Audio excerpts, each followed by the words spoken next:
Всем привет, я Марина и с вами Школа Сакрамел. Давно мы с вами не говорили на тему выравнивания ногтей базой. В этом ролике расскажу 3 способа.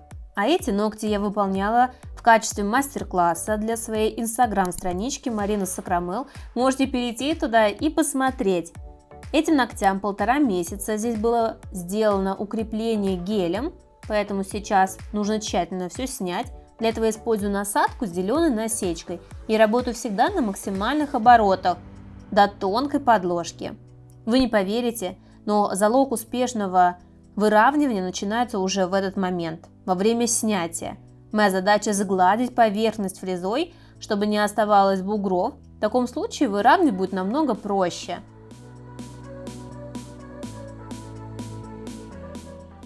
Сразу убираю длину. Затем отталкиваю кутикулу апельсиновой палочкой, приподнимаю ее. Здесь кутикулы практически нету, но, как мы видим, птеригий обильный. Опиливаю пилкой 180 грит. Обязательно сравниваем длину, чтобы она была идентичной, одинаковой на основных ногтях. Подравниваем форму, у нас будет зауженный овал. Насадкой пламя зачищаю птеригий диаметром 0,23, потому что не глубоко посажена ногтевая пластина. Кутикула у данной модели сухая, не разросшаяся, поэтому выбрала технику аппаратного маникюра. Сейчас шлифуем боковые валики. Сначала обрабатываю все левые стороны в положении форвард на скорости 15-17 тысяч оборотов, а затем переключаю направление вращения и обрабатываю правые стороны.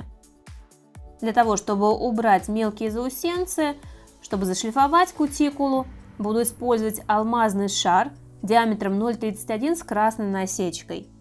Едва касаясь, очень легко, без давления, убираю заусенцы и дорабатываю боковые валики.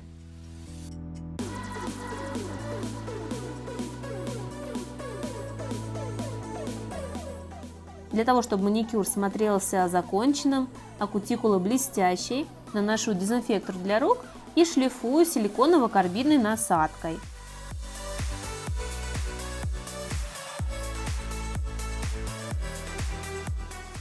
Вот такой у нас чистый результат, который должен быть перед выравниванием. Тогда у нас не будет никаких затеков.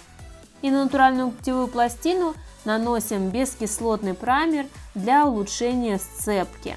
Для начала выберем базовое покрытие, какое оно будет по консистенции. От этого будет зависеть техника. Жидкой базой удобно выполнять быстрое выравнивание, так как она сама распределяется в правильную архитектуру. Но если вы мастер-новичок, то проще будет взять более густую консистенцию, а также камуфлирующую базу. Благодаря пигменту вы будете видеть равномерность нанесения базы. Первую технику я называю экспресс, потому что она выполняется жидкой базой и очень быстро. Сначала я промазываю всю ногтевую пластину в 3 движения для увлажнения, чтобы будущая капля растекалась по ней. Далее ставлю каплю базы в зону кутикулы, то есть верхнюю часть ногтя, аккуратно стягиваю на себя и делаю 2 движения сбоку, справа, слева. Тут же переворачиваю руку, чтобы база самостоятельно распределилась. Такой базе требуется буквально несколько секунд для создания ровного блика. Поднимаю пальчик вверх, опускаю вниз,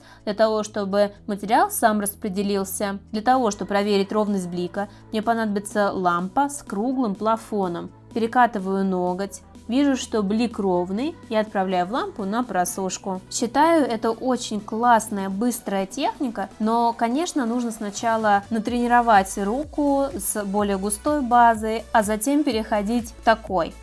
Нравятся мои ролики, хотите знать больше о маникюре, предлагаю присоединиться и получить доступ к базе знаний Школы Сакрамел.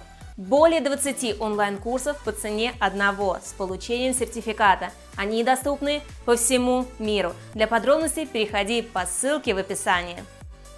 Оцениваю ровность блика и отправляю на просушку. Вот такой у нас результат. Следующую технику я называю елочка. Опять же, промазываю всю ногтевую пластину полностью базой, На этой руке у нас будет выравнивание камуфлирующим материалом.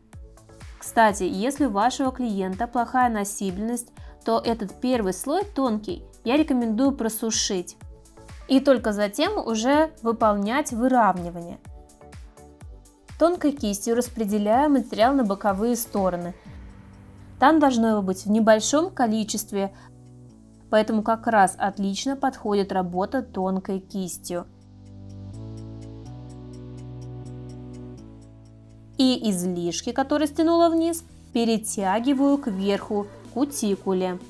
На данном этапе переворачиваю ноготок, чтобы создать ровную продольную и поперечную арку, и наплыв со свободного края перетягиваю к центру. Важно долго не держать руку в перевернутом состоянии, для того, чтобы материал совсем уж не стек от боковых сторон. Проверяем блик и ставим на просушку. Третью технику я называю зигзаг. Все так же промазываем ногтевую пластину в 3 движения для увлажнения, для того, чтобы капля распределялась самостоятельно. Также ставим каплю в зону кутикулы. Обратите внимание, что я с легкостью тяну до свободного края. Кисть не проникает глубоко в материал. И затем делаю длинные зигзагообразные движения с правой стороны и затем с левой. Буквально пару движений кистью из флакона, и поверхность уже ровная. Но тем не менее, все равно лучше перевернуть ноготочек для того, чтобы блик разровнялся. Опустите настольную лампу ниже для того, чтобы увидеть ровный блик. Вот наш результат. Блики ровные, правильная архитектура, соблюдены все параметры. Вы можете видеть, что блик овальный, это правильно. Если блик был бы круглый, это говорило о том, что очень много материала на боках. И сейчас мы приступаем к дизайну, к нанесению цветного покрытия. Мы выбрали красивый коралловый оттенок для левой руки, а на правой руке у нас будет дизайн. То есть руки будут абсолютно разными. Сразу перекрываю топом без липкого слоя, для того, чтобы впоследствии не тратить на это время. На палитру ставлю несколько цветов, которые понадобятся для дизайна. Желтый, голубой, алый и салатовый для прорисовки. Снимаю липкий слой с поверхности. Будем рисовать цветочки. Все-таки наступило лето, и уже хочется красивых, нежных цветочных дизайнов. С таким дизайном справится абсолютно каждый мастер, даже тот, кто не умеет рисовать. При помощи тонкой кисти сначала ставлю точки, а затем из них вытягиваю лучики, для того, чтобы лепесточки стали более вытянутыми. В серединку ставлю голубой оттенок, и салатовым делаю такие как листики. Мы решили сделать различные композиции на ногтях, то есть на некоторых цветочки в зоне кутикулы, на других в зоне свободного края, как будто бы имитируя френч.